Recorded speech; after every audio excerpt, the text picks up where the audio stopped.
ओम साईं राम। बाबा कहते हैं, मेरे प्यारे बच्चे, तुम हमेशा यह सोचते हो ना कि मैं इतना परेशान हूं लेकिन बाबा कुछ नहीं कर रहे। तो बच्चे, मेरी बात ध्यान से सुनो। जब तक तुम स्वयं नहीं बदलोगे तब तक तुम्हारा जीवन भी नहीं बदलेगा। और मैं तुम्हारे सामने ऐसी परिस्थिति इसलिए लेकर आता हूं ताकि तुम बदलो, अपना कदम आगे बढ़ाओ। मैं स्वयं तुम्हारी मदद करूंगा। बच्चे, ये मुश्किल परिस्थिति तुम्हें तोड़ने नहीं बल्कि तुम्हारे जीवन में कुछ नया करने आई है, तुम्हें अंदर से निखारने आई है। क्योंकि जब तक तुम सह रहे हो तब तक ही तुम्हें यह चुनौतियां मुश्किलें लग रही हैं। लेकिन यह मुश्किलें नहीं बल्कि वो चुनौतियां हैं जो तुम्हारे संपूर्ण जीवन को बदल कर रख देंगी और तुम्हें उस स्थान पर लेकर जाएंगी जहां जाने के तुमने सपने देखे हैं। बस जिस पल से तुमने अपने मन में यह ठान लिया ना कि बस अब और नहीं, मुझे अपना कदम आगे बढ़ाना ही होगा, उसी पल से तुम्हारा जीवन बदलना शुरू हो जाएगा और तुम्हारी सारी परेशानियां भी खत्म हो जाएंगी। बच्चे, जिस प्रकार कोरे की धुंध में तुम्हें आगे का रास्ता नहीं दिखाई देता, लेकिन जब तुम अपने कदम आगे बढ़ाते चलते हो तो तुम्हें आगे की राह मिलती चली जाती है, उसी प्रकार तुम्हारे जीवन में भी ये मुश्किलें, ये चुनौतियां कोरे की धुंध के समान हैं। यदि तुम इनका सामना करके आगे बढ़ोगे तो ये खत्म होती चली जाएंगी और तुम्हारा रास्ता साफ हो जाएगा। बच्चे, मैं तुम्हें रास्ता दिखा सकता हूं, आगे बढ़ने के लिए हिम्मत और शक्ति दे सकता हूं, लेकिन आगे अपने कदम तो तुम्हें ही बढ़ाने होंगे ना। और जब मैं कह रहा हूं कि मैं हर कदम पर तुम्हारे साथ हूं, तो डरो नहीं और ना ही घबराओ। बस मुझ पर विश्वास रखकर आगे बढ़ते रहो। जीत होगी या हार होगी, दोनों ही परिस्थिति तुम्हें कुछ सिखाकर जाएगी। जीत तुम्हें खुशी देगी और हार तुम्हें अनुभव, और वही अनुभव तुम्हें जीवन में आगे बढ़ने का हौसला देगा। इसलिए डरो नहीं, तुम्हारी जीत निश्चित ही होगी, क्योंकि तुमने अब तक बहुत दुख सहा, बहुत संघर्ष किया। अब तुम्हारे दुख के दिन समाप्त होने वाले हैं और खुशियों भरे दिन तुम्हारे जीवन में आने वाले हैं। इसलिए अपने साईं के वचनों पर भरोसा रखो और बिल्कुल भी परेशान मत हो, क्योंकि जैसे रात के बाद सुबह का आना निश्चित है, उसी प्रकार तुम्हारे जीवन में भी दुख के बाद सुख का आना निश्चित है और तुम्हारे सुख का समय अब शुरू होने वाला है। मैं स्वयं तुम्हारी और तुम्हारे पूरे परिवार की देखभाल कर रहा हूं। बस तुम मुझ पर और मेरे हर फैसले पर विश्वास रखो, क्योंकि तुम्हारा विश्वास ही तुम्हारे जीवन में चमत्कार लाएगा। बच्चे, तुम्हारे विश्वास की जीत होने वाली है। लंबे समय से जिस चीज को प्राप्त करने के लिए तुम इतना प्रयास कर रहे हो, उस दिशा से तुम्हें शुभ समाचार मिलने वाला है। तुम्हारी सारी आर्थिक समस्याएं अब दूर हो जाएंगी, क्योंकि बहुत बड़ा धन लाभ तुम्हें मिलने वाला है। बच्चे, जो तुम सोच रहे हो वह इस साल के अंत तक पूरा हो जाएगा। चिंता मत करो, मैं स्वयं सारी व्यवस्था कर रहा हूं। तुम्हारे सारे सपने एक एक करके मैं स्वयं पूरे करूंगा। बस तुम यह मत सोचो कि क्या होगा और कैसे होगा। जो करने की सोच रहे हो उसकी पहली पूरी तैयारी करो और फिर मेरा नाम लेकर उसे शुरू करो। भरोसा रखो, तुम्हें सफलता मिलकर रहेगी। बस सच्चाई और ईमानदारी के साथ मेहनत करो। बच्चे, मैं ही तुम्हें इस राह पर लेकर आया हूं। जानते हो क्यों?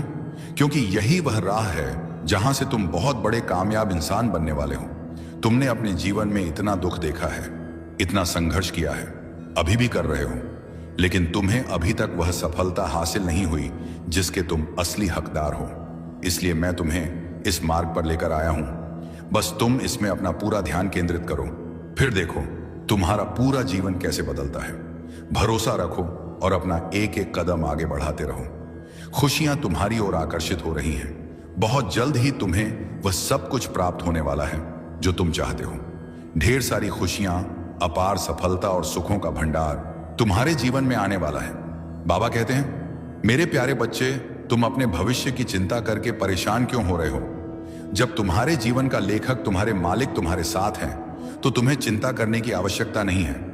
तुम सिर्फ अपने कर्म अच्छे रखो और बाकी सब कुछ मुझ पर छोड़ दो।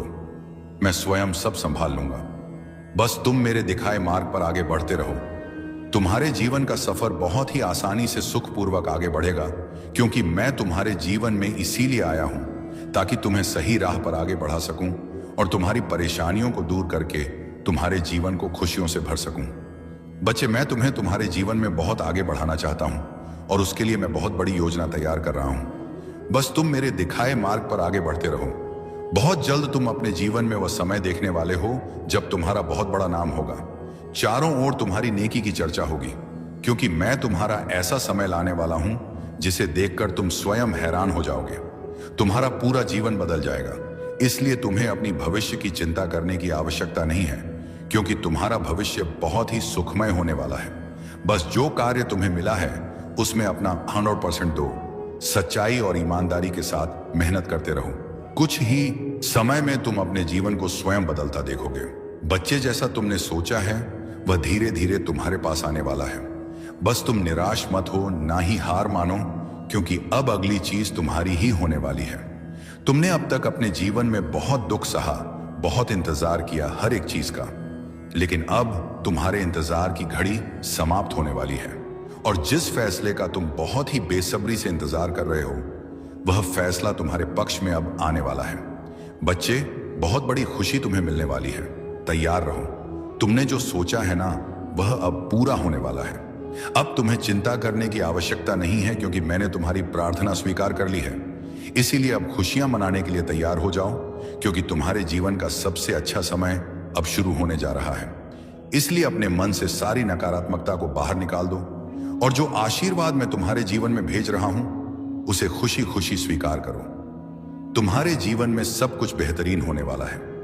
बस तुम अपने भविष्य की, अपने परिवार की, अपने बच्चों की, किसी भी चीज की चिंता मत करो, क्योंकि तुम्हारी हर जिम्मेदारी अब मेरी है। तुम सिर्फ अपना कर्तव्य निभाओ और नेक कर्म करो, और अपना पूरा ध्यान अपने काम पर केंद्रित करो, क्योंकि तुम्हारे काम से ही तुम्हारा नाम होने वाला है और तुम्हारी खुशियों का समय अब बहुत निकट है। बच्चे, इसीलिए शांत रहकर आगे बढ़ते रहो। तुम्हारे सारे काम अब बनते चले जाएंगे। बस खुद पर नियंत्रण रखो, किसी भी बात की प्रतिक्रिया मत दो। मैं हूं ना तुम्हारे जीवन में हर एक चीज का ख्याल रखने के लिए, इसलिए निश्चिंत रहो। बच्चे, मैं हमेशा तुम्हारा किसी ना किसी माध्यम से मार्गदर्शन करता रहता हूं। कभी तुम मेरे संकेतों को समझ जाते हो, लेकिन कभी तुम मेरे संकेतों को नहीं समझ पाते, क्योंकि तुम अपनी परेशानियों में इतनी उलझ जाते हो कि तुम्हें मेरी आवाज सुनाई नहीं देती कि मैं तुमसे क्या कहना चाहता हूं। इसलिए मैं चाहता हूं कि तुम मेरी साईं सतचरित पढ़ो और 10 मिनट हर रोज ध्यान में बैठो। ध्यान में बैठोगे तो तुम्हारा विचलित मन शांत रहेगा और तुम्हारे चारों ओर केवल सकारात्मक ऊर्जा प्रवेश करेगी, और फिर तुम मेरे संकेतों को भी समझ पाओगे, क्योंकि बच्चे, मैं स्वयं तुम्हारे अंदर मौजूद हूं।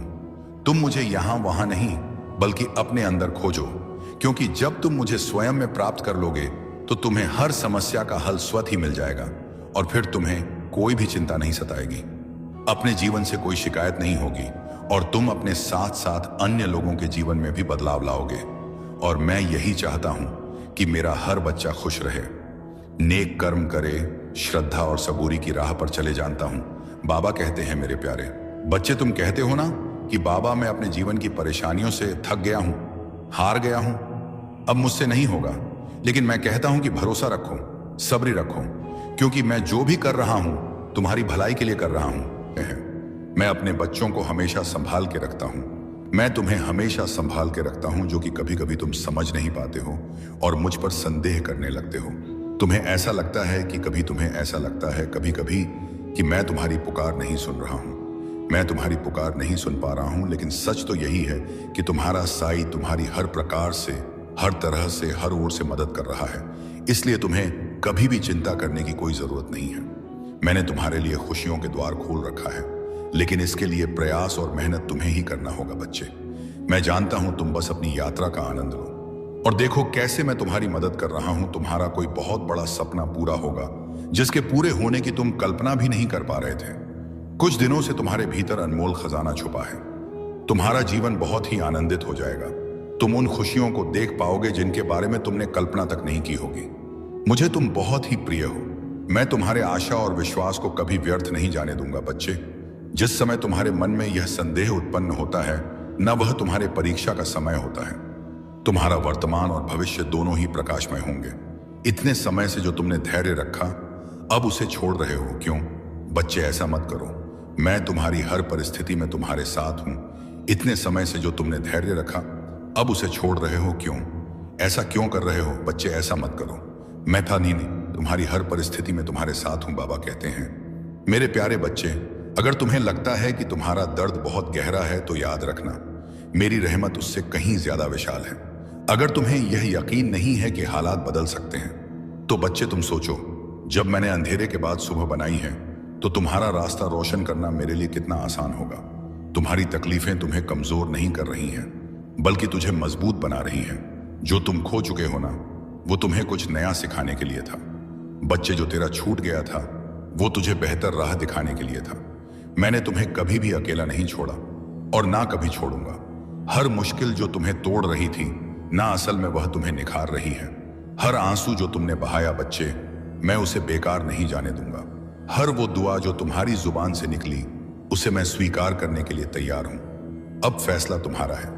क्या तुम इसी डर और मायूसी में रहोगे या मुझ पर भरोसा करके आगे बढ़ोगे? क्या तुम अपने गम के समुंदर को अपने अंदर समेटोगे या मेरे हवाले करके चैन पाओगे? दरवाजा खुला है, रहमत तेरे इंतजार में है। बस तुम एक कदम उठाओ और देखो कैसे मैं तुम्हें सुकून तक ले जा रहा हूं, जिसकी कभी तुमने कल्पना भी नहीं की होगी। अगर तुमने यह समझा है, अगर तुम्हारे दिल में यह बात गहराई तक उतरी है, तो तुम इस बात को समझो। तुम समझो कि मैं तुमसे क्या कहना चाहता हूं बच्चे। मैं तुम्हारा वो सहारा हूं जो तुम्हें हर मुश्किल से बाहर निकाल सकता है। बच्चे, तुम्हारी हर मुश्किल का हल मेरे पास है। तुम मेरे करीब बैठो, मेरे करीब आओ, फिर देखो मैं तुम्हें कैसे संभालता हूं बच्चे। मैं तुम्हें हर वो राह से बचाऊंगा जो तुम्हें नुकसान पहुंचा सकती है। मैं तुम्हें उन रास्तों पर ले जाऊंगा जो तुम्हें सुकून और राहत देंगे। तुम बस मुझसे जुड़े रहो और देखते जाओ कि मेरी रहमत तुम्हें कैसे अपने बाहों में ले लेती है। बच्चे, मुझे पता है, जब तुम्हारा दिल दुखता है, जब तुम्हारी आंखों में आंसू आते हैं, जब तुम्हारी रातें बेचैनी में गुजरती हैं, तो तुम्हारा दिल चीख चीख कर कहता है, बाबा कब तक इतनी मेहनत के बावजूद मुझे वो क्यों नहीं मिल रहा जो मेरा हक है। बच्चे, मैं जानता हूं कुछ लोग तुम पर तंज कसता है और फिर तब तुम्हारा दिल तड़प उठता है। तुम कभी भी हिम्मत मत हारो। तुम कभी भी अपने दिल में यह मत सोचना कि तुम्हारे नसीब में सिर्फ और सिर्फ दर्द लिखा है। कभी भी यह मत मानना कि मैं तुझे भूल गया हूं, क्योंकि मैं तुम्हारा साईं, तुम्हारा बाबा तुम्हें कभी भी नहीं भूलता और ना ही तुम्हारी परेशानियों को भूलता हूं। बच्चे, मैं जानता हूं कि तुम अब थक चुके हो। मैं देख रहा हूं कि तुम्हारे दिल की हालत कैसी हो गई है। अब तुझे कुछ भी अच्छा नहीं लगता। तुम हंसना भी चाहते हो तो वो पहले वाली हंसी नहीं आती, और अब अच्छी खबर भी मिले तो तुम्हारी आंखें खुशी से नहीं चमकती। अब तुम्हें ऐसा महसूस होता है कि अब तुम्हारा नसीब ही बंद हो गया है।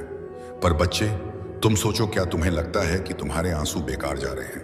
क्या तुम यह मान बैठे हो कि तुम्हारा रोना, तुम्हारा गिड़गिड़ाना और तुम्हारा तड़पना मेरी नजरों से ओझल हो गया है?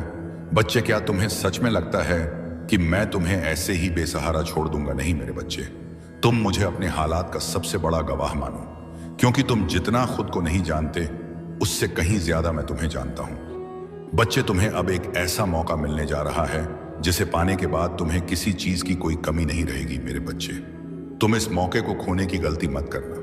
अगर तुम्हारा विश्वास मुझ पर सच्चा है तो मैं तुम्हारी मुश्किल घड़ी में तुम्हारी सहायता जरूर करता हूं और किसी ना किसी को सहायता के लिए अवश्य भेजता हूं। बच्चे, तुम्हारी हर एक प्रार्थना सुनी जा रही है। तुम्हारी हर इच्छा पूरी होकर रहेगी, यह मेरा वादा है। तुमसे बेशक तुम्हें ऐसा लग रहा होगा कि तुम्हारी इच्छा पूरी होने में देरी हो रही है, लेकिन यह देरी सिर्फ इसलिए है क्योंकि तुम्हें सबसे सही और सबसे बेहतरीन चीजें मिलना तय है। बच्चे, यह तकलीफें, यह परेशानियां, यह सब तुम्हें पहचान कराने के लिए थी कि कौन सच में तुम्हारा अपना है, कौन तुम्हारा हमदर्द है। मेरे बच्चे, तुम्हारे हर कदम पर मैं तुम्हारे साथ चल रहा हूं। तुम बस विश्वास रखो, मैं तुम्हारी हर एक आहट को सुनता हूं, तुम्हारे हर एक आंसू को महसूस करता हूं और तुम्हारी खुशी में मुस्कुराता हूं। जब भी तुम थक जाते हो तब मैं तुम्हें अपनी गोद में उठाकर चलता हूं। ओम साई राम, शुभ साई सवेरा। आइए शुरू करते हैं आज का दिन। आज का चमत्कारिक गुरुवार प्रार्थना में आप शामिल हैं। साई आपकी वो इच्छा जरूर पूरी करें जिसको मन में लेकर आप यह प्रार्थना कर रहे हैं। पूरे विश्वास के साथ आप यह प्रार्थना अगर सुन रहे हैं तो मैं पूरे विश्वास के साथ यह कह सकती हूं कि साई आपकी वो इच्छा जरूर पूरी करेंगे, क्योंकि बाबा ने जो हम सबके जीवन में एक आशीर्वाद का उजाला किया है, उससे ना हमारी दिन बल्कि पूरी जिंदगी रोशनी से, प्यार से, आशीर्वाद से भर गया है। क्योंकि जब तक साई हमारे साथ है, हमारे जीवन में है, हर रोज ही चमत्कार हो रहे हैं। हर रोज एक अच्छी खुशखबरी मिलती है। हम सब अपने जीवन में बहुत ही खुश रहते हैं, निश्चिंत रहते हैं, क्योंकि हम जानते हैं साई सब संभाल लेंगे और साई के रहते, बाबा के रहते हम क्यों ही परे हो, क्यों ही चिंता करें। जब साई ही हमारे जीवन के कर्ता धर्ता है तो हम सब क्यों डरे। अपने इस पल में आने वाले पल के लिए। हम सब साई के बच्चे हैं, बाबा के बच्चे हैं, तो बाबा जो भी करेंगे, जो भी देंगे, वह सब मंजूर है। क्योंकि हम सब जानते हैं कि बाबा जो भी करेंगे, जो भी देंगे, वह हमारे लिए बेहतर नहीं बेहतरीन होगी। क्योंकि जब हम अपने सदगुरु पर, अपने साई पर वे पूरे मन से, पूरे विश्वास के साथ जब जुड़ जाते हैं ना, तो हमें यह यकीन हो जाता है, यह विश्वास हो जाता है कि बाबा सब कुछ हमारे लिए ही, हमारे उज्जवल भविष्य के लिए ही कर रहे हैं। फिर हमें हर चिंता, हर परेशानी से मुक्त हो जाना ही चाहिए। क्योंकि बाबा जब हमारे जीवन को बेहतरीन बना रहे हैं, हमारे सारे दुखों को दूर कर रहे हैं, हमारी जिंदगी के लिए बाबा सब कुछ तैयारी कर रहे हैं, तो हमें भी बाबा पर पूर्ण समर्पित हो जाना चाहिए और अपने जीवन से सभी प्रकार की चिंताओं को खत्म कर ही देना चाहिए। और हमें तो बस बाबा का शुक्राना करते रहना चाहिए और उनसे हमें प्रार्थना करते रहना चाहिए। क्योंकि जब आप बाबा से जुड़ जाते हैं तो हमारा मन प्रसन्न रहता ही रहता है। क्योंकि जो साई की शक्ति होती है ना, यह हमेशा अपने भक्तों को खुश रखती है, आपको परेशानियों से लड़ने की ताकत देती है, आपको गिरने नहीं देती, आपको बचा के रखती है। लेकिन यहाँ कुछ लोगों का कहना है, जब हम भगवान से जुड़ते हैं, जब उनकी पूजा करते हैं, तो फिर हमें परेशानियों का सामना क्यों करना पड़ता है, इतनी परेशानी क्यों आती है। हमारे जीवन में परेशानी तो भगवान के जीवन में भी थी। साई ने भी अपने जीवन में मुश्किलों का सामना किया, मेहनत की, परेशानियों का सामना किया, संघर्ष किया। तो हम यह कैसे बोल सकते हैं कि प्रभु हम हमारे जीवन में इतनी दुख क्यों, इतना तकलीफ में आप शामिल हैं। साई आपकी वो इच्छा जरूर पूरी करें जिसको मन में लेकर आप यह प्रार्थना कर रहे हैं। पूरे विश्वास के साथ आप यह प्रार्थना अगर सुन रहे हैं, तो मैं पूरे विश्वास के साथ यह कह सकती हूं कि साई आपकी वो इच्छा जरूर पूरी करेंगे। क्योंकि बाबा ने जो हम सबके जीवन में एक आशीर्वाद का उजाला किया है, उसे ना हमारी दिन बल्कि पूरी जिंदगी रोशनी से, प्यार से, आशीर्वाद से भर गया है। क्योंकि जब तक साई हमारे साथ है, हमारे जीवन में है, हर रोज ही चमत्कार हो रहे हैं, हर रोज एक अच्छी खुशखबरी मिलती है। हम सब अपने जीवन में बहुत ही खुश रहते हैं, निश्चिंत रहते हैं, क्योंकि हम जानते हैं साई सब संभाल लेंगे और साई के रहते, बाबा के रहते हम क्यों ही परे हो, क्यों ही चिंता करें। जब साई ही हमारे जीवन के कर्ता धर्ता है, तो हम सब क्यों डरे। अपने इस पल में आने वाले पल के लिए हम सब साई के बच्चे हैं, बाबा के बच्चे हैं, तो बाबा जो भी करेंगे, जो भी देंगे, वह सब मंजूर है। क्योंकि हम सब जानते हैं कि बाबा जो भी करेंगे, जो भी देंगे, वह हमारे लिए बेहतर नहीं बेहतरीन होगी। क्योंकि जब हम अपने सदगुरु पर, अपने साई पर वे पूरे मन से, पूरे विश्वास के साथ जब जुड़ जाते हैं ना, तो हमें यही यकीन हो जाता है, यह विश्वास हो जाता है कि बाबा सब कुछ हमारे लिए ही, हमारे उज्जवल भविष्य के लिए ही कर रहे हैं। फिर हमें हर चिंता, हर परेशानी से मुक्त हो जाना ही चाहिए। क्योंकि बाबा जब हमारे जीवन को बेहतरीन बना रहे हैं, हमारे सारे दुखों को दूर कर रहे हैं, हमारी जिंदगी के लिए बाबा सब कुछ तैयारी कर रहे हैं, तो हमें भी बाबा पर पूर्ण समर्पित हो जाना चाहिए और अपने जीवन से सभी प्रकार की चिंताओं को खत्म कर ही देना चाहिए। और हमें तो बस बाबा का शुक्राना करते रहना चाहिए और उनसे हमें प्रार्थना करते रहना चाहिए। क्योंकि जब आप बाबा से जुड़ जाते हैं, तो हमारा मन प्रसन्न रहता ही रहता है। क्योंकि जो साई की शक्ति होती है ना, ये हमेशा अपने भक्तों को खुश रखती है, आपको परेशानियों से लड़ने की ताकत देती है, आपको गिरने नहीं देती, आपको बचा के रखती है। लेकिन यहाँ कुछ लोगों का कहना है, जब हम भगवान से जुड़ते हैं, जब उनकी पूजा करते हैं, तो फिर हमें परेशानियों का सामना क्यों करना पड़ता है, इतनी परेशानी क्यों आती है हमारे जीवन में। परेशानी तो भगवान के जीवन में भी थी। साई ने भी अपने जीवन में मुश्किलों का सामना किया, मेहनत की, परेशानियों का सामना किया, संघर्ष किया। तो हम ये कैसे बोल सकते हैं कि प्रभु हम हमारे जीवन में इतनी दुख क्यों, इतना तकलीफ क्यों। ये जीवन है, इसमें सुख दुख तो आते जाते रहेंगे। हमें इससे भवितव्य साई का चिंतन करते रहना चाहिए, फिर चाहे हमारे जीवन में कैसी भी परिस्थिति क्यों ना आई हो। हाँ, ये बात सच है, कुछ ऐसी परिस्थितियां आ जाती हैं जिनमें ऐसा लगता है कि पता नहीं साई है भी या नहीं, भगवान है भी या नहीं, साई हमारी सहयोग कर रहे हैं या नहीं, हमारी मदद करेंगे भी या नहीं। ऐसा ही विचार हम सबके मन में आती है जब हम बहुत परेशानियों में होते हैं, बहुत मुश्किल समय में होते हैं। लेकिन ऐसा नहीं है, साई हर पल, हर क्षण, हर घर ही हमारे साथ है। बल्कि हमारे जीवन में जो परेशानियां आई हैं, जो भी परिस्थिति आई है, वो एक एक परिस्थिति उनके द्वारा होकर आई है, उनके द्वारा पास होकर साई देख रहे हैं। हमें बिल्कुल चुप रहना चाहिए, शांत रहना चाहिए। ऐसे में हमें तो केवल उन पर भरोसा रखकर चुप रहना चाहिए, शांत रहना चाहिए। हमें अपने आप को पूर्ण रूप से साई को सौंप देनी है। उन परे हमें आश्रित हो जाना है। फिर देखिए कैसे सब कुछ ठीक हो जाता है। परिस्थितियां तुम्हारे अनुकूल धीरे धीरे होती चली जाएगी और बच्चे तुम्हारी इच्छाएं पूरी होने का सिलसिला भी शुरू हो जाएगा। बच्चे तुम्हारा साई तो परम दयालु है। मैं अपने बच्चों को हमेशा संभाल के रखता हूं। मैं तुम्हें हमेशा संभाल के रखता हूं, जो कि कभी कभी तुम समझ नहीं पाते हो और मुझ पर संदेह करने लगते हो। तुम्हें ऐसा लगता है कि कभी कभी कि मैं तुम्हारी पुकार नहीं सुन रहा हूं, मैं तुम्हारी पुकार नहीं सुन पा रहा हूं। लेकिन सच तो यही है कि तुम्हारा साई तुम्हारी हर प्रकार से, हर तरह से, हर ओर से मदद कर रहा है। इसलिए तुम्हें कभी भी चिंता करने की कोई जरूरत नहीं है।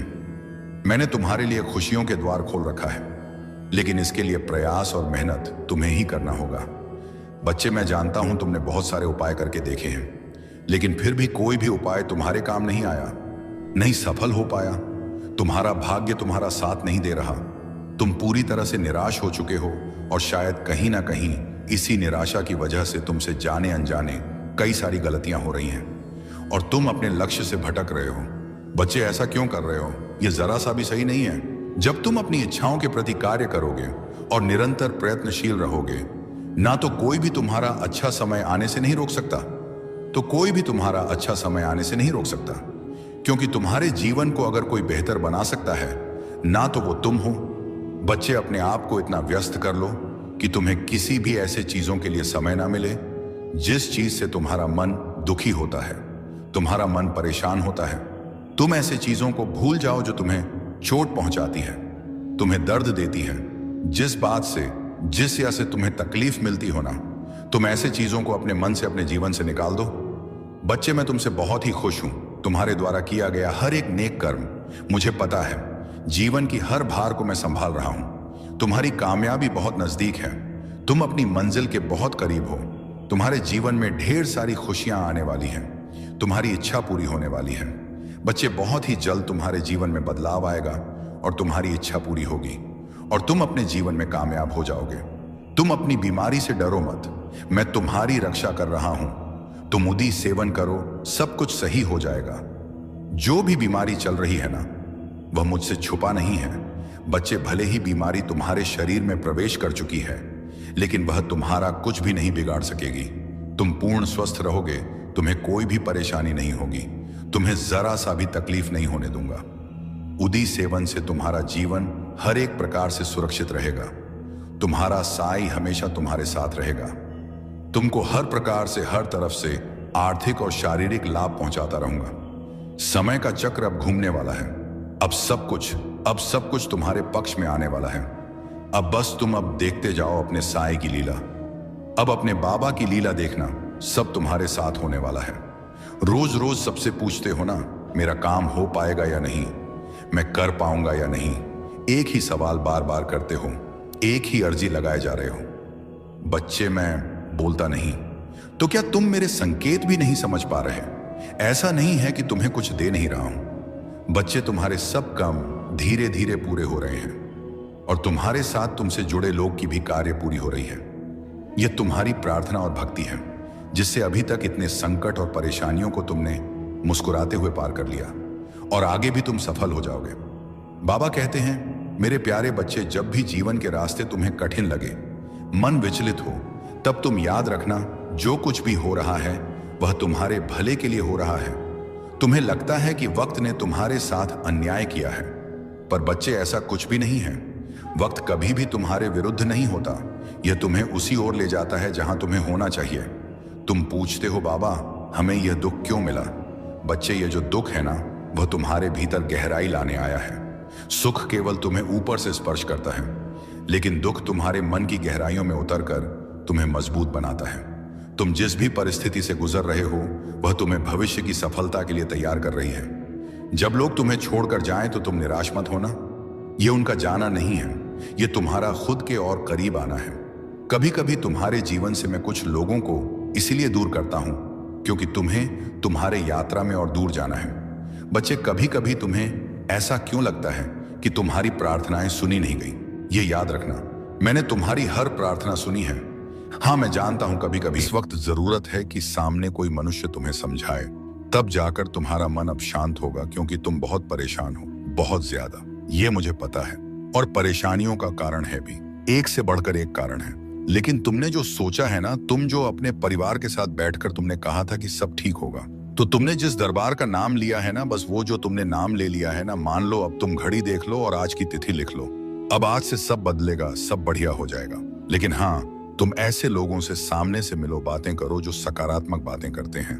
अच्छा, एक बात सुनो तुमसे, जिसने भी यह कहा है ना कि तुम्हारी घड़ी, मोबाइल या कोई भी मशीन नहीं टिकती क्योंकि तुम्हारे ग्रह ग्रह नक्षत्र खराब हैं, देखो उसने अपनी पढ़ाई के दम पर और जो उसे दिखा, जो उससे समझ में आया, वह उसने कहा है। उसने कोई गलत बात नहीं कही है। लेकिन अगर तुम अपनी चीजों को बहुत अच्छे से, सम्मान से, सही तरीके से रखते हो और साथ ही साथ तुम प्रत्येक दिन मेरा नाम लेते हो, उस चीज को उपयोग करने से पहले उसे मेरे चरणों पर रखते हो, अरदास करते हो, तब तुम देखना, चाहे कुछ भी तुम्हारे विपरीत क्यों ना हो, तुम्हारी सारी मशीनें चलेंगी और अच्छे से टिकेंगी।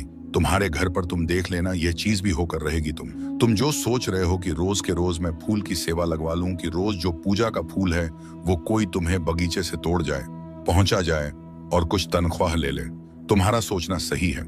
लेकिन समय भी देख लो कि तुम्हें किस समय पर चाहिए, सुबह चाहिए कि शाम में चाहिए, क्योंकि हो सकता है तुम जिस समय के बारे में अभी सोच रहे हो उस समय तुम घर पर उपस्थित ही ना रहो, किसी भी वजह से। तो ऐसे में ना देख लो तुम कि समय सही सही बैठता है, तो तुम यह सेवा ले सकते हो तनख्वाह देकर, और नहीं तो फिर जिस दिन मौका लगे उस दिन पुष्प की जो वर्षा करते हो मेरे ऊपर, वो उस दिन कर दिया करना। जो तुम्हें चोट लगी है ना, तुम यह मानो कि इससे बहुत बड़ी दुर्घटना हो सकती थी, बहुत बड़ी, तुम्हारी ही गैर जिम्मेदारी के कारण हुई है। ये थोड़ा सा ध्यान नहीं दिया तुमने, तुम्हारे हड़बड़ा जाने की वजह से चोट लगी है। लेकिन यह चोट ठीक हो जाएगी। तुम्हें जितना भी समय बताया गया है उसके आधे समय में मेरे वचन याद रख लो, उसके आधे समय में ना तुम्हारा यह दर्द, तुम्हारी यह चोट पूरी तरह ठीक हो जाएगी। तुम्हारे डॉक्टर भी देखना आश्चर्य करेंगे कि कैसे इतनी जल्दी सब ठीक हो गया। लेकिन तुम जानो कि इतनी बड़ी दुर्घटना इतने छोटे में टल गई ना, तो यह बस मेरे आशीर्वाद से हुआ। और इसलिए जब ठीक हो जाना, तो अगर सपरिवार आ सको तो सपरिवार, नहीं तो जो आ सके वो उनके साथ तुम मंदिर जाना और अन्नदान करना। मैं आरती के लिए तो नहीं कह रहा, मगर हाँ, अन्नदान के लिए कह रहा हूं। तुम मंदिर जाना और अन्नदान जरूर करना। किसी से भी काला हो, सफेद हो, लाल हो, हरा हो, कोई भी रंग का धागा हो, पसंद भी आ जाए तो भी, ऐसे किसी से लेकर कोई भी धागा वगैरह मत बांधा करो अपने हाथों पर। अपने हाथों को खाली रखो, और जो मैं पहनने को दूंगा, जो मैं पसंद करवाऊंगा वही पहनना। बाकी ऐसे वैसे धागे जो ले लिए तुमने वह ले लिए। अब ऐसा मत करना, तुम अपने घर पर ना हनुमान चालीसा की, जिसमें सिर्फ हनुमान चालीसा हो, जो सबसे पतली किताब हो, लेकिन हाँ उससे लिखा है उसके अक्षर बड़े बड़े मोटे मोटे हो, जो दिखे आंखों से। अगर कोई चश्मा भी लगाने वाला व्यक्ति हो तो बिन चश्मे के भी उसे दिखे। ऐसे अक्षरों वाला ढेर सारे हनुमान चालीसा के ग्रंथ को, उसकी किताब को लेकर अपने घर पर रख लेना। और जब तुम्हें लगे ना कि कोई ऐसा है जिसे तुम्हें कोई भेंट देना चाहिए, कुछ भेंट देना और कुछ समझना आए, तो उस वक्त वह हनुमान चालीसा निकाल कर देना। देखो, तुमसे जिसने भी कहा हो कि ग्रंथों को नहीं बांटना, यह मत करना, वह मत करना, ये सारी बातें एक तरफ रखो। तुम बस यह समझो ना कि तुम्हारे द्वारा दिए गए इस हनुमान चालीसा को पाकर कोई अति उत्साह में उसे पढ़ेगा, उस पर कृपा होएगी, तो निश्चित है आशीर्वाद की बारिश तुम्हारे घर पर होएगी ही। तो इसलिए तुम यह ध्यान रखना कि तुम हनुमान चालीसा के ढेर सारे ग्रंथ लाकर रखो, और इससे सुंदर उपहार कुछ हो ही नहीं सकता जो तुम किसी को दो। मैंने तुम्हारा मंदिरों में और इधर उधर दान करना और खर्च करना इसलिए रुकवाया क्योंकि तुम्हारी तरफ से कोई बुराई या कोई गलती नहीं थी। लेकिन वहां जो लोग ले रहे थे ना, उनके मन में यह बात निश्चित आ गई थी कि हाँ, तुमसे तो उन्हें लेना ही लेना है, और सिर्फ वह लेने की भावना रखने लगे थे। वो तुम्हारी मजबूरी और तुम्हें दुआ दे रहे हो, यह सब भी कुछ नहीं हो रहा था। अब बस उनकी भावना थी कि तुमसे तो बस निकलवाना है। और मेरे बच्चे के लिए यदि कोई बुरी नीयत रखेगा तो यह मैं कतई बर्दाश्त नहीं करूंगा। तुम दे भी दोगे ना तो भी कभी तुम्हारा घटेगा नहीं, तुम्हारा तो बढ़ेगा ही, लेकिन कोई तुम्हारे लिए बुरी नीयत रखेगा, यह मैं कतई बर्दाश्त नहीं करूंगा। भले आज कभी कभी तुम मेरे ऊपर नाराज हो जाते हो कि बहुत सारी चीजें हैं जो तुम कहते हो, बाबा तुमने ऐसा नहीं किया, वैसा नहीं किया, लेकिन तुम भी ये जानते हो कि मैं तुमसे बहुत प्यार करता हूं, बहुत ज्यादा। और अगर कोई चीज अच्छी हो सके तो मैं तुम्हें देने की पूरी कोशिश भी करता हूं। बस ये है ना कि मुझे सृष्टि के नियम को बांधकर लेकर ही चलना है। मैं उसके विरुद्ध नहीं जा सकता। तो इसलिए कभी कभी कुछ चीजों को देने में विलंब लगता है जब तक कि वह तुम्हारे कर्म में आ ना जाए। नहीं तो मैं बहुत प्यार करता हूं तुमसे और तुम्हारे खिलाफ कोई कुछ भी बोले, और पता है कोई दुनिया में कहीं कैसी भी प्रार्थना क्यों ना कर ले, अगर तुम्हारे लिए कोई गलत कुछ कर रहा है, दिशा कितने कन सिर रहा है, कह रहा है, तो 1% का आधा भी मैं स्वीकार नहीं करता। कभी नहीं, हो ही नहीं सकता। तुम बहुत खुश रहो, तुम मुस्कुराओ, खिलो, खिलखिलाओ, हंसो, हंसाओ और जीवन में तरक्की करते जाओ। अच्छे लोगों से मिलो। जो लोग बहुत चुगली करते हैं, सबकी बातें, सबकी चर्चा करते हैं ना, वह खाली होते हैं और वह कुछ दे नहीं पाएंगे। यकीन मानो, तुमने जो उबले हुए चावल में नमक के साथ ही मुझे भोग लगाई थी ना, सादी चावल, उसी में मुझे बहुत आनंद आया। तुम यह मत सोचो कि वो रूखा सूखा सा भोग तुमने लगाया है। तुम बस यह समझो कि कितना स्वाद था उसमें और कितना पौष्टिक आहार था।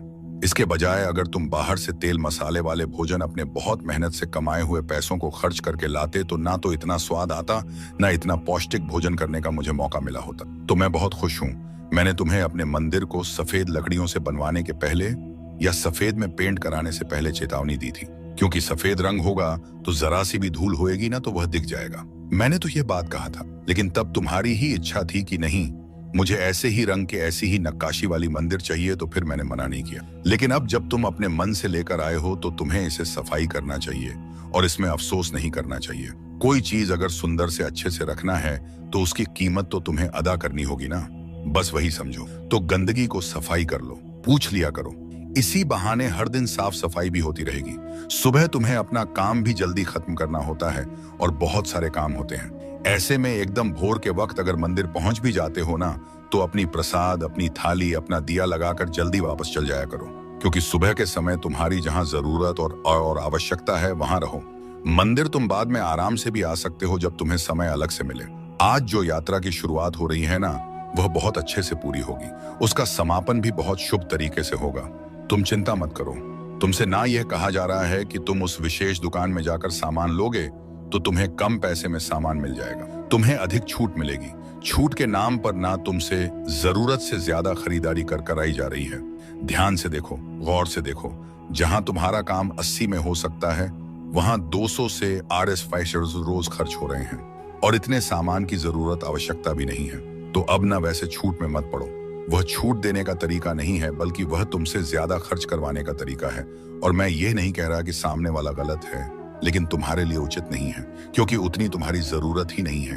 क्योंकि महीने की जो तनख्वाह आती है, उससे सिर्फ घर का सामान ही लाना नहीं होता, और भी बहुत सारे खर्च होते हैं और बहुत जरूरी खर्च होते हैं। उन सबको भी निभाना आवश्यक है। हाँ, मैंने ही तुम्हारे बच्चों का नाम रखवाया है। तुम्हारे बच्चों का नाम इतना सुंदर जो है वह मैंने ही रखवाया है, तो उस नाम पर किसी को आपत्ति नहीं होनी चाहिए। और तुम मुझसे प्रेम करते हो। मुझसे तुमने पूछा, मैंने बताया और तुमने नाम रखा। अब कौन क्या कह रहा है, इससे क्या फर्क पड़ता है। जितने लोगों की सुनोगे उतने तरह के सोच विचार और उतनी बातें होंगी। रहने दो, इन सबको इतना ध्यान मत दिया करो और इतना आवश्यक मत बनाओ इन सब की बातों। मैंने तुमसे कहा था ना 1-2 दिन पहले कि अच्छे कपड़े पहन कर जाना। अच्छे कपड़े पहनने से, अपनी उम्र के हिसाब से, तरीके से कपड़े पहनने से और कुछ नहीं बल्कि आत्मविश्वास बढ़ जाता है। किसी से मिलने में झिझक नहीं होती है। कहीं सड़क पर कोई मिल जाए जानने सुनने वाला तो अच्छा लगता है। अगर एकदम से तस्वीर खिंचवानी पड़ी तो तुम्हें शर्मिंदगी का एहसास नहीं होगा। तुम्हें तुम्हारा आत्मविश्वास बढ़ता हुआ नजर आएगा। अच्छे से रहने से इंसान का आत्मविश्वास बढ़ जाता है। तुम चाहो तो इसे आजमा कर देख लो। तुम अगर गौर करोगे ना, तो जब तुम अच्छे से तैयार नहीं रहते हो तो तुम लोगों से नजर छुपाना चाहते हो, सभी से मिलना नहीं चाहते हो, क्योंकि अपने आप में एक कमी सी महसूस होती है। मैं ये नहीं कह रहा, कभी नहीं कहा मैंने कि महंगे कपड़े पहनो, पर हाँ, तरीके के कपड़े और अच्छे से पहन कर रहो। यह मैं हमेशा कहता हूँ और यह तुम्हें भी पालन हर दिन करना चाहिए। अभी देखो, 1-2 दिन से तुम मेरी बात मान रहे हो तो अच्छा लग रहा है ना तुम्हें। तो हमेशा अब से मेरी बात मानना, खुश रहो। तुमने मुझसे मित्र मांगा था तो मैंने तुम्हें एक मित्र भेज दिया, और ये ऐसे व्यक्ति को मैंने भेजा है जिससे तुम आजीवन मित्रता, घनिष्ठ मित्रता निभा सकते हो। लेकिन हाँ, 2 नियमों को याद रखना, तभी तुम एक अच्छे मित्र बन सकते हो। भले ही तुम अपने मित्र के समक्ष उसके सामने उसकी 4 गलतियां गिनवा दो, लेकिन उसके पीठ पीछे कभी भी तुम्हें अपने मित्र की बुराई नहीं करनी है। पहली नियम। और दूसरी नियम यह है कि तुमसे तुम्हारा मित्र जो पूछे, जो बताए, जो भी हो, दिल खोलकर ईमानदारी से, मित्रता की भावना से बातें तो हो, लेकिन साथ ही साथ दोनों के बीच में ये जो बंधन है ना, इसके बीच में एक रेखा भी खींची होनी चाहिए। मतलब जीवन में शामिल होना है, घुल मिल भी जाना है, लेकिन उसका एहसास भी नहीं होने देना है। इतना तक ही रखना है कि जिससे कभी बात बिगड़े नहीं। तो इस बात का भी ध्यान रखना है। तो जब तुम ये दोनों चीजों का संतुलन बनाकर चलोगे ना, तो ये ऐसी मित्रताएं हैं जो आजीवन निभेंगी ही। मैं ये बात जानता हूं कि तुम अपने घर की शादियों में और अपने घर के बड़े बड़े मौके पर, जहां बहुत लोगों को तुम भोज करवाने वाले हो, वहां तुम चाहते हो कि सब कुछ सात्विक हो। तुम तो बहुत अलग तरह से चाहते हो, लेकिन तुम्हारे घर परिवार वाले नहीं मानेंगे और इतनी सी बात के लिए बहुत सारी लड़ाई भी कर सकते हैं। तो मेरी बात मानो, ऐसी परिस्थिति में किसी से लड़ने जाने की आवश्यकता नहीं है। तुम अपनी बात जो है तुमने रख दिया, लेकिन अब ना यह इंतजाम नारायण को करने दो कि सबका मन बदल जाए और सब प्रेम से, सात्विकता से पूरे कार्यक्रम को संभव होने दे। तेरे दृष्टिकोण का परिणाम मैं जानता हूं। तू थक चुका है, भीतर से बिखर चुका है और ना जाने कितनी बार अकेले मौन में आंसू बहा चुका है। पर अब वह सब पीछे छूटने वाला है, क्योंकि अब तू उस प्रकाश के द्वार पर खड़ा है जहां से तेरी नई यात्रा प्रारंभ होगी। मेरे साथ, मेरे सानिध्य में हर उस रात जब तू चुपचाप टूटा और किसी ने नहीं देखा। मैंने देखा मेरे पुत्र, हर बार जब किसी ने तुझसे छल किया, जब तेरा विश्वास तोड़ा गया, जब तूने जिनसे अपेक्षा की उन्होंने ही तुझे अकेला छोड़ दिया। मैं वहां था तेरे पास, तेरे भीतर, जब तूने एकांत में सिर झुकाकर कहा अब और नहीं होता। मुझसे उस क्षण मेरी दृष्टि तुझ पर थी। मैं जानता हूं तू कितना टूटा और मैं उसी टूटन के बीच तेरे लिए नवशक्ति बुनता रहा, क्योंकि तेरा साईं कभी दूर नहीं हुआ, बस मौन में साथ देता रहा। हर उस रात जब कोई ना था, मैं था तेरा साईं। जब तू टूटा, हर बार जब किसी ने तुझसे झूठ कहा, जब तेरा विश्वास चूर चूर किया गया, जब तूने अपनों से आशा की और उन्हीं अपनों ने तुझे अकेला छोड़ दिया, मैं वहां था, देख रहा था, मौन तेरे भीतर स्थित होकर। मैं जानता हूं मेरे पुत्र, तूने कितनी रातें शब्दहीन वेदना में बिताई। और उस एक क्षण में जब तूने अपने कमरे के कोने में सिर झुकाकर कहा अब और नहीं, ठीक उसी पल मैंने तुझे अपनी दृष्टि में समेट लिया, क्योंकि मैं जानता था अब मेरा पुत्र पुनर्जन्म लेने को मेरे प्रेम से, मेरी शक्ति से साईं अब तुझसे संवाद कर रहा है। आज जो तू इन वचनों से जुड़ रहा है, यह तेरा निर्णय नहीं, यह मेरा आह्वान है। यह मैं हूं जो तेरे भीतर यह स्पंदन उत्पन्न कर रहा हूं कि कुछ तो है इसमें, क्योंकि यह सब कुछ मैंने ही तेरे लिए भेजा है। अब समय आ गया है, अब तू अकेला नहीं रहेगा, अब तू केवल प्रार्थना नहीं करेगा, अब तुझे उत्तर प्राप्त होंगे। अब तू प्रतीक्षा में नहीं बैठा रहेगा, अब वे राहें स्वयं तेरे द्वार तक आएंगी जिनकी बाण तू वर्षों से जोता रहा है, क्योंकि अब तेरा समय उपस्थित है। मेरे बच्चे, तेरे भीतर जो थकान है वह केवल शरीर की नहीं, वह आत्मा की थकान है, जो तब उत्पन्न होती है जब मनुष्य बहुत सह चुका होता है, बहुत कुछ खो चुका होता है। और जब आत्मा थकती है तब संसार फीका लगता है, कोई भी रिश्ता सच्चा नहीं प्रतीत होता, क्योंकि तब वह पुकारती है अपने मूल स्रोत को, और वही स्रोत मैं हूं, तेरा साईं भोजन। घर, लोग, सपने सब पीछे रह गए, क्योंकि तूने स्वयं को पूर्ण रूप से झोंक दिया उन उत्तरदायित्व में जिन्हें कोई समझ भी ना सका। तूने वह सहा जो तेरी आयु से कहीं अधिक बड़ी परीक्षा थी। तूने वह वेदना भी मौन में जिया जिसे शब्दों में कहने का साहस किसी में नहीं होता। पर आज देख, तू यहाँ है अपने साय के सानिध्य में, और यह कोई संयोग नहीं है मेरे पुत्र, यह उस आत्मा की यात्रा है जिसे मैंने स्वयं साक्षात देखा है। हर पड़ाव पर, हर आंसू में, हर उस क्षण में जब तू स्वयं को भी खो बैठा था, पर मैं तुझे थामे रहा। मेरे बच्चे, तूने तो रोने का भी अधिकार खुद से छीन लिया। कमजोर नहीं दिखना है, यह कहकर तूने अपने भीतर के हर दर्द को चुप रहने का आदेश दे दिया। तूने लोगों की कटुवाणी को सहा, उनके रूखे व्यवहार को भी मौन में जिया, और फिर भी स्वयं को संभाले रखा। लेकिन अब तेरा साईं तुझसे कह रहा है, अब तुझे संभालने का कार्य मेरा है। जब तू थक जाए, जब तू टूटने लगे, जब कोई भी वो भी आवाज तुझे ना छू सके, तब मेरी शांति, मेरी दृष्टि, मेरा साया तुझे उठाएगा, क्योंकि अब तू अकेला नहीं है, मैं तेरे साथ हूं। हर सांस में, हर क्षण में दौड़ना अब तेरा कार्य नहीं, अब यह मेरा कार्य है। तू बहुत दूर तक अकेले चला है मेरे पुत्र, और अब मैं तुझे उस द्वार तक ले जा रहा हूं जहां से तेरे जीवन की एक नवीन शुरुआत होने वाली है। यह मत मान कि तेरे जीवन में जो भी घटित हुआ वह व्यर्थ गया। कुछ भी व्यर्थ नहीं होता। हर वह आंसू जो तेरी आत्मा से टपका, उसने तेरी भूमि को उर्वर बनाया है, ताकि अब वहां तेरे चमत्कार उग सके जिन्हें मैंने स्वयं रोपा है। तेरे विश्वास के बीजों से हर वह क्षण जब तूने हार नहीं मानी, जब तूने बस इतना कहा, साईं तू मेरे साथ रहना, वही पल मेरे लिए पूजा बन गई। तू सोचता है कि तूने कुछ विशेष नहीं किया, पर मैं जानता हूं मेरे बच्चे, तूने वह तप किया है जो मौन में होता है, एकांत में, टूटी सांसों के मध्य और बिखरे हुए स्वप्नों की राख पर खड़ा होकर अब वही तपस्या साकार होने वाली। अब वह समय आ चुका है जब तेरी आत्मा विश्राम पाएगी। अब तू यह जान ले मेरे पुत्र, तू टूटा नहीं है, तू पराजित नहीं हुआ, तू बस थक गया है और अब तुझे संभालने का समय मेरा है। तू हारा नहीं है मेरे बच्चे, इसीलिए मैं स्वयं यहां हूं और जीवन की हर रुकावट से मुक्त हो रहे हो।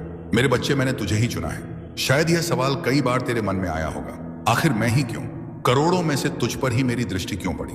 तो अब सुन, क्योंकि इसका उत्तर केवल शब्दों में नहीं बल्कि आत्मा की गहराई में छुपा है।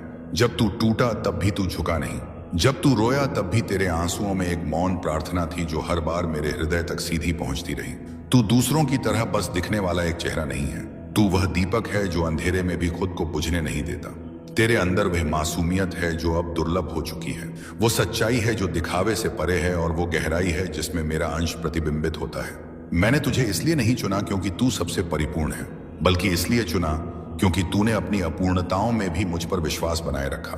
तूने जब हर रास्ता बंद पाया तब भी तेरा दिल मेरी ओर खुला रहा। तेरे टूटे सपनों की किरचों में भी मुझे उम्मीद की चमक दिखी और यही कारण है कि आज मैं तुझसे यह वचन पूर्वक कहता हूं, जो कुछ मैं अभी तुझसे कहने जा रहा हूं वह केवल तेरे लिए है। यह कोई साधारण वाणी नहीं, यह वो दिव्य संदेश है जो तेरी किस्मत की दिशा को पूरी तरह से मोड़ सकता है। यह वाणी तेरे भीतर की उस ताकत को जगा सकती है जो अभी तक तूने खुद भी महसूस नहीं की। यह शब्द तेरे सबसे गहरे घाव को तेरी सबसे महान शक्ति में बदल सकते हैं, लेकिन इसके लिए तुझे इस संदेश को केवल सुनना नहीं, महसूस करना होगा। हर शब्द को अपने भीतर उतरने देना होगा। अगर तू सच में तैयार है स्वयं को जानने, पहचानने और मेरी योजना को अपनाने के लिए, तो इस संदेश को अंत तक सुन, क्योंकि तेरी नई शुरुआत इसी क्षण से हो सकती है। और याद रख, मैंने तुझे इसलिए चुना है क्योंकि अब तू तैयार है। मेरे अति प्रिय बच्चों, तुम्हारी जिंदगी में जो कुछ भी घटित हो रहा है वह महज संयोग नहीं है। यह कठिन समय केवल एक परीक्षा की तरह है। मेरा यह संदेश इस बात का संकेत है कि अब तुम्हारी परेशानियों की रात समाप्त होने को। बच्चे, मुझे झां है कि कभी कभी जीवन तुम्हें ऐसे मोड़ पर लाकर खड़ा कर देता है जहां सब कुछ धुंधला लगता है, पर याद रखो यह अंधेरा स्थायी नहीं है। मैं हर क्षण तुम्हारे साथ हूं, तुम्हें मार्ग दिखाने और संबल देने के लिए। जब जीवन ऐसे मोड़ पर आ जाता है जहां लगता है कि सब कुछ खत्म हो गया है, जब अपने ही व्यवहार में बदलाव ले आते हैं, जब परिस्थितियां लगातार प्रतिकूल होने लगती हैं और चारों ओर से ताने और आरोपों की बौछार होने लगती है, तब मनुष्य भीतर से टूटने लगता है। लेकिन मेरे प्यारे बच्चे, ये वही क्षण होते हैं जब मैं तुम्हारे सबसे निकट होता हूँ। हर चुनौती, हर पीड़ा के पीछे मेरी कोई गहरी रहमत छिपी होती है जो समय आने पर तुम्हारे जीवन में रोशनी बनकर प्रकट होती है। जब तुम्हें ऐसा लगे कि कुछ भी तुम्हारे हक में नहीं हो रहा, तो समझ लेना कि तुम्हारे साईं बाबा तुम्हारी जिंदगी में कोई गहरा और शुभ परिवर्तन लाने वाले हैं। मेरे बच्चे, मैंने तुम्हें कई बार शांत रहकर सोचने की सलाह दी है, समझाया है कि हर काम समय और विवेक से करना चाहिए, लेकिन तुम अक्सर अधीर हो जाते हो और बिना सोच विचार के किसी भी दिशा में बढ़ जाते हो। यही जल्दबाजी तुम्हें उस राह से भटका देती है जिस पर मैं तुम्हारा मार्गदर्शन कर रहा होता हूँ। यही कारण है कि तुम्हारे कार्यों में रुकावटें आ रही हैं, जबकि वास्तव में यही समय है जब तुम अपने जीवन की सबसे बड़ी सफलता प्राप्त कर सकते थे। मेरे बच्चे, यह रास्ता जिस ओर तुम बढ़ रहे हो वह तुम्हारे भविष्य के लिए उचित नहीं है, और फिर तुम शिकायत करते हो कि बाबा तुम्हारी सुनते नहीं, तुम्हारी प्रार्थनाओं का उत्तर नहीं देते या तुम्हारे किसी कार्य में साथ नहीं है। जबकि सच्चाई यह है कि मैं तो हर पल तुम्हारे साथ ही खड़ा हूं, बस इंतजार कर रहा हूं कि तुम मेरी आवाज को भीतर से सुनो। तो हर पल तुम्हारे साथ रहता हूं, लेकिन असली बात यह है कि तुम खुद कितनी देर तक मेरे साथ जुड़ते हो, मुझ में भरोसा रखते हो। मेरी दृष्टि तुम्हारी समस्याओं से कहीं अधिक शक्तिशाली है। सिर्फ कुछ क्षण मेरी आंखों में नजर डालो, फिर चाहे हालात जैसे भी हो, तुम उनका सामना पूरे आत्मविश्वास से कर सकोगे। मेरे बच्चे, मैंने तुम्हारे सफेद कागज में 108 बार लिखकर उसका जाप कर लीजिए। अगर आप इसका अधिक लाभ चाहते हैं, जल्दी शक्ति प्राप्त करना चाहते हैं, तो एक बिल्कुल सफेद कागज लीजिए और बिल्कुल सफेद कागज में इसे 108 बार लिखकर उसका जाप कीजिए। साईं राम बाबा का यह मंत्र है जो आपके कार्य सफल करेगा। इस मंत्र का अर्जी लगाने के बाद आपको सिर्फ एक बार जाप करना है। यह मंत्र आपकी इच्छा पूरी करेगा। पहला मंत्र हमेशा साईं राम बाबा के पास आपकी अर्जी पहुंचाने का है, यानी कि आपको साईं राम बाबा का आशीर्वाद मिलेगा, जिससे आप जब भी साईं राम बाबा को पुकारे, साईं राम बाबा से अर्जी लगाएं, तो आपकी वह अर्जी तुरंत साईं राम बाबा के पास पहुंच जाए। यही साईं राम बाबा का आशीर्वाद है, साईं राम बाबा का चमत्कार है, दूसरा मंत्र ध्यान से सुनिए और इस मंत्र को आपको उसके बाद जाप करना है, सिद्ध करना है। मंत्र है ओम हम हनुमते रुद्रात्मकाय हूम फट। इस मंत्र को आपको शुक्रवार के दिन सिद्ध करना है। शुक्रवार के दिन ये दोनों मंत्र सिद्ध कर लीजिए। एक बार हनुमान चालीसा का पाठ कर लीजिए। तुरंत इस शुक्रवार को आपको अपने जीवन में परिवर्तन होता हुआ महसूस होगा। आपको बहुत सी खुशखबरी आएगी। आपके बहुत से कार्य सफल होंगे। जो कार्य पहले भी असफल हो चुके हैं वह कार्य भी आपके सफल हो सकते हैं। यह इतना चमत्कारी मंत्र है। आपको एक छोटा सा कार्य बताता हूं। जो करोड़पति लोग हैं, जो धनवान लोग हैं, उनके पास यह चीज अवश्य होती है। और अगर आपने भी इसे अपना लिया तो आप भी धनवान बन सकते हैं। Time is that thing. आप भी करोड़पति बन सकते हैं, भाग्यशाली बन सकते हैं। यह चीज क्या है जो बहुत ही भाग्यशाली लोग होते हैं वह अपने साथ रखते हैं? वह साईं राम बाबा की सिद्ध की गई मूर्ति। ध्यान से सुन लीजिए। जिस मूर्ति को सिद्ध किया जाता है, अगर वह मूर्ति आप अपने गले में धारण कर लेते हैं, कोई भी सामान्य मनुष्य अपने गले में धारण कर लेता है या अपने पास रखता है, तो तुरंत उसका भाग्य उदय हो जाता है। वह भाग्यशाली बन जाता है। उसके सभी कार्य बनने लगते हैं। धन का आगमन होने शुरू हो जाता है। जितने भी भाग्यशाली लोग हैं, जितने भी करोड़पति लोग हैं, धनवान लोग हैं, उनके पास आपने देखा होगा या तो गले में या उनके पास या उनके घर के मंदिर में साईं राम बाबा की सिद्ध की गई मूर्ति अवश्य होती है। और इस मूर्ति का एक सबसे बड़ा चमत्कार यह भी है, यह मूर्ति आपके ऊपर आने वाली बड़ी से बड़ी परेशानी को, बड़े से बड़े संकट को समाप्त कर सकती है। जब तक यह मूर्ति आपके साथ रहेगी तब तक कोई परेशानी नहीं आ सकती। अगर आप साईं राम बाबा के सच्चे भक्त हैं और आपकी अर्जी साईं राम बाबा के पास पहुंच जाती है, तो साईं राम बाबा तुरंत आपका वह कार्य सफल करेंगे। आपकी इच्छा पूरी करेंगे। तो सबसे मुख्य कार्य है हनुमान जी महाराज तक अर्जी पहुंचाना। और जब तक आप यह उपाय सिद्ध नहीं करेंगे तब तक कितनी भी कोशिश कर लेना, कितनी भी मेहनत कर लेना, आपकी अर्जी कभी साईं राम बाबा के पास नहीं पहुंचेगी। आपके जीवन में इतनी परेशानियां क्यों आई? बार बार अर्जी लगाने के बाद भी कार्य सफल क्यों नहीं हुए? क्योंकि अभी तक आपने यह उपाय सिद्ध नहीं किया। अगर आज से पहले आपने यह उपाय सिद्ध कर लिया होता और उसके बाद अर्जी लगाई होती, कभी भी साईं राम बाबा का ध्यान करके, साईं राम बाबा को याद करके कोई भी कार्य बता दिए होते, तो वह कार्य आपका तुरंत सिद्ध हो जाता। यह मेरा वादा है। लेकिन जो गलतियां हो गई उसे भूल जाइए और अब गलती मत कर देना। गलती से भी संदेश को नजरअंदाज मत कर देना। इस शुक्रवार के दिन आपको यह उपाय सिद्ध कर लेना है और उसके बाद जब भी मन करे साईं राम बाबा से अर्जी लगाकर कार्य सिद्ध करवा लेना। मैं जानता हूं इस समय आपके जीवन में बहुत सी परेशानियां चल रही हैं।